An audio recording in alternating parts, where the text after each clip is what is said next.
Welcome Coach Dino Babers to the stage. Coach, if you'd like to start with an opening statement. I would like to start with I didn't fall.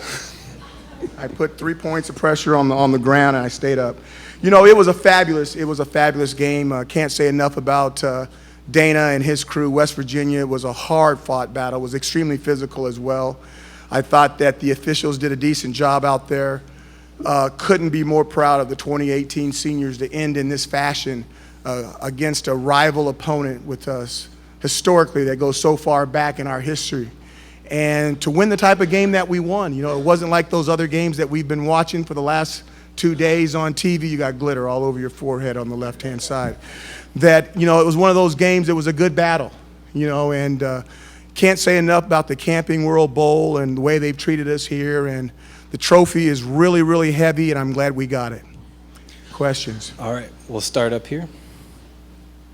Dino, you sort of talked through practice and this week about moving out from the 2018 team and moving into the 2019 team. Obviously, Trish and Abdul have good games, but guys like Tyrell and Stritzinger, what did you sort of see from guys who will be back next year and contributing and being part of that 2019 team? You know, I don't look at it like that. I look at it like we had to take care of this opponent. Our 2018 football team had to play well as a team.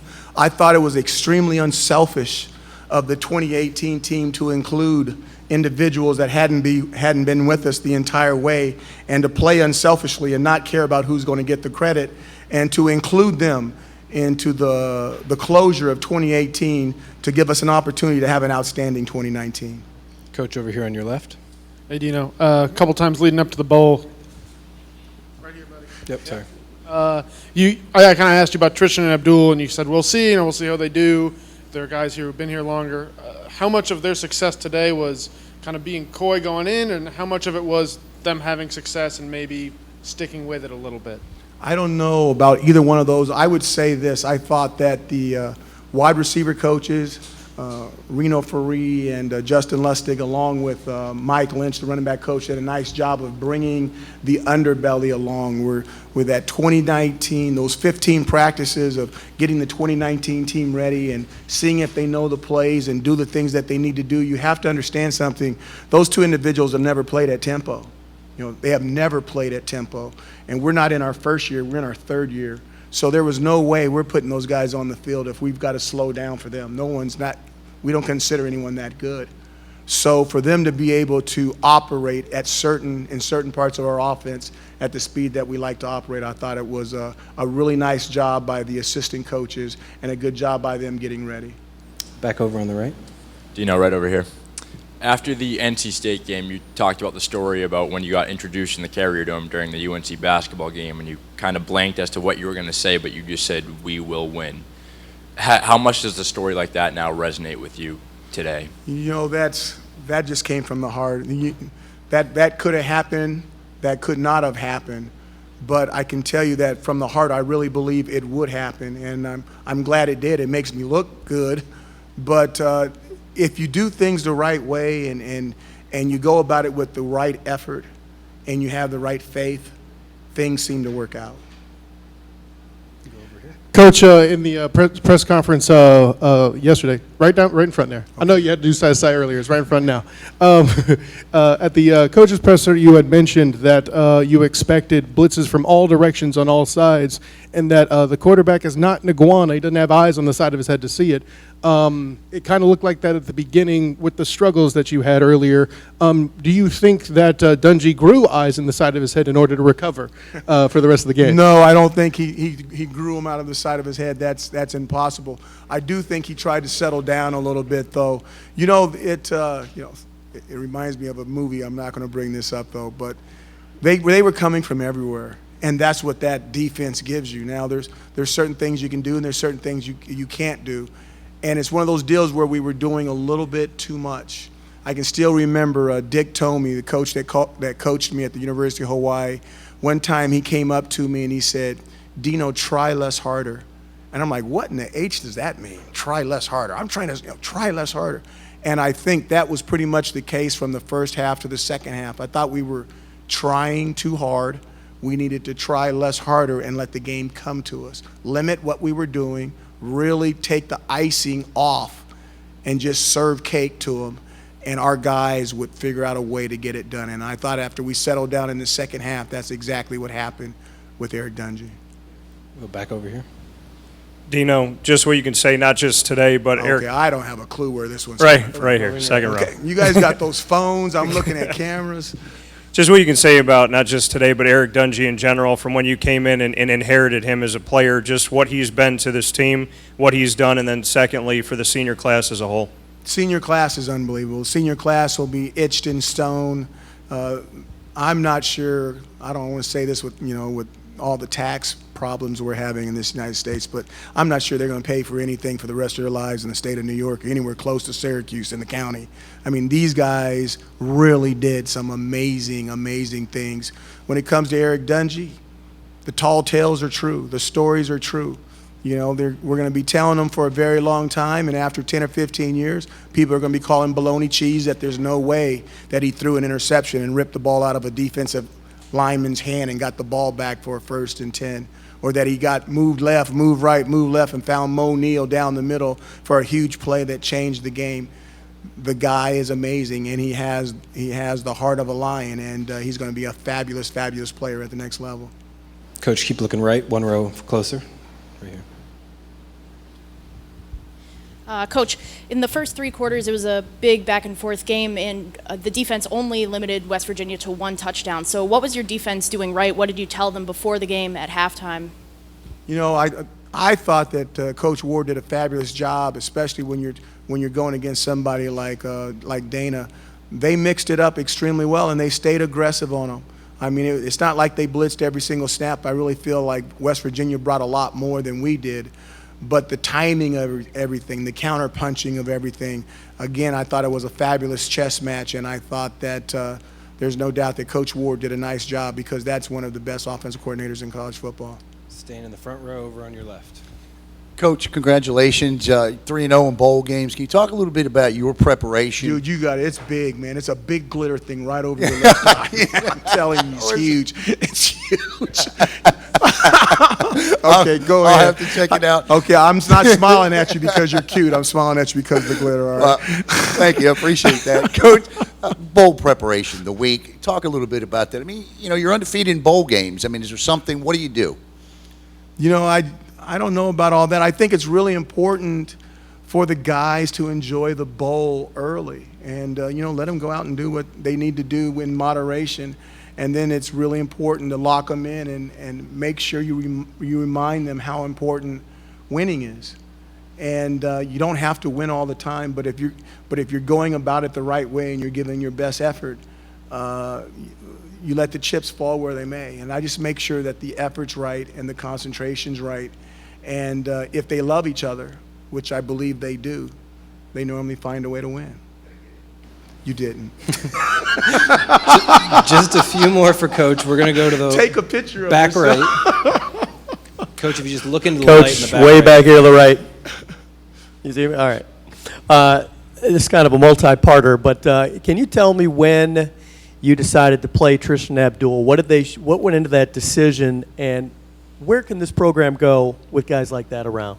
If they did a good job, they were going to play. They did a nice job on their exams, so they looked like they knew what to do.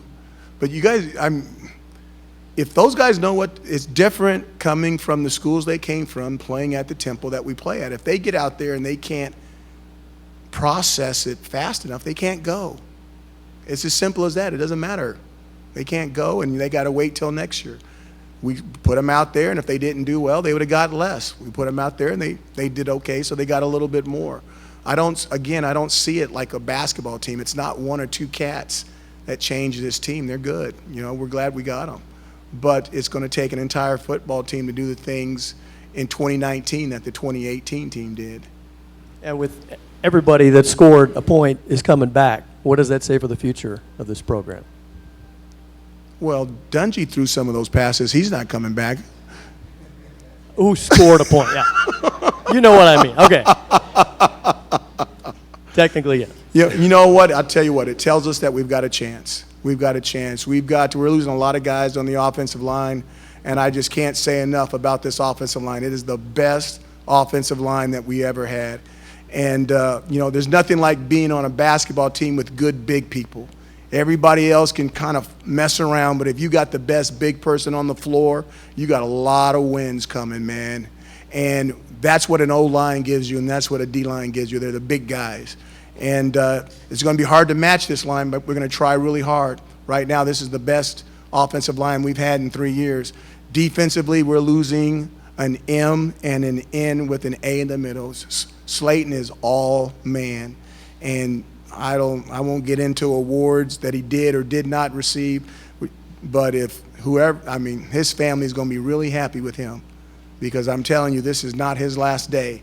That guy's going to play a lot of football for a long time, and I don't say that very often. I'm really reserved about saying that about people.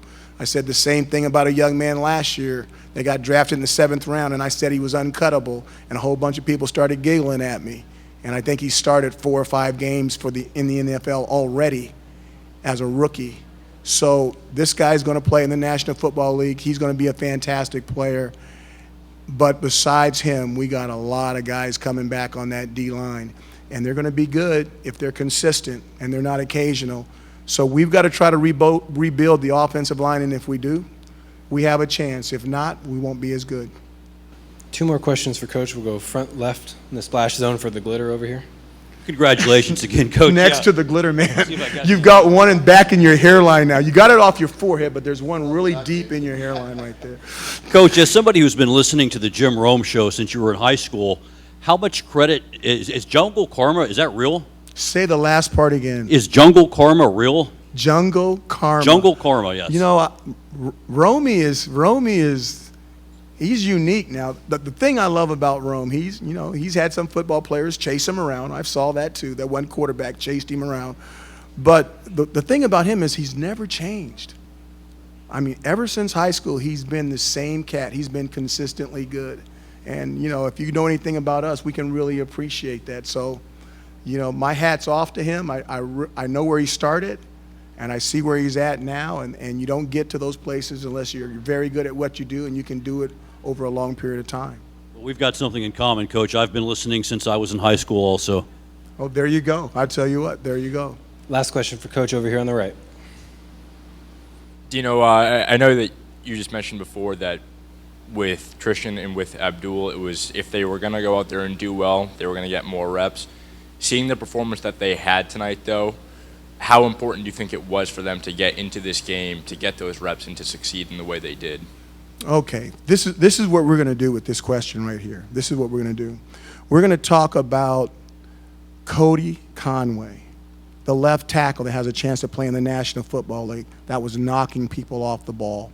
Then you're going to go next to him and you're going to talk about Aaron Roberts, an unsung hero that is now, I'm not going to say he's got an opportunity to go to the National Football League. Then you're going to go in and you're going to talk about Aaron Service at center, maybe one of the most underrated offensive linemen in the ACC, that if he doesn't start getting his kudos next year, I may have to start boycotting meetings because people are not recognizing how good this young man is. Then we're going to go to Evan Adams, the gentle giant that gets called for penalties. Oh, I'm not allowed to talk about penalties. I can get fined. That gives fantastic effort, maybe too much effort, and he gets penalized for extra credit penalties when he weighs more than anyone else on the offensive line, and he moves as well as anybody. And then we're going to talk about a transfer by the name of Coda Martin that solidified that line. And those 5 guys, along with Sam Heckel, who I consider a starter and who will be a starter next year if all things progress the way they are, those guys are the key to everything that we've been doing. You sprinkle in, tight ends, the Ravion Pierces, the Rhinos, the Chris Elmores, those big guys. We're different than other spread teams. We can get big and we can get small. We can do it the new way or we can do it the old way. And because we have the ability to do both, it makes us extremely difficult, which opens up things for wide receivers and running backs, new and old. Well, for all of those guys, I know you talk about belief without evidence a lot. When you're going to get those guys and you're recruiting them and they come here to Syracuse, what's the message to tell them when this program hadn't been in a bowl game since 2013? What's the message to say, yes, have that faith? You know, the big thing is the type of things that we do, whether it's offensively or defensively. If you're a defensive lineman and you're looking to get in the NFL, you want to be able to practice plays that you're going to see in the NFL. Our offense is an NFL offense. When you go to the offensive side, if you're going to be a tackle or a guard, you want to do things on plays that you see in the NFL. We run those plays in our offense. The skills that you're learning in college are going to be able to carry you over into the workforce in the job that you want to apply for, whether it's your undergraduate degree from Syracuse University that speaks not only in the United States but speaks internationally, or to whether it's the National Football League. We do the things on our practice fields that give you a chance to be successful at the next level. Thank you. That was a fantastic question. Thank you for your time, Coach. Congratulations on an extraordinary season. Please watch your step.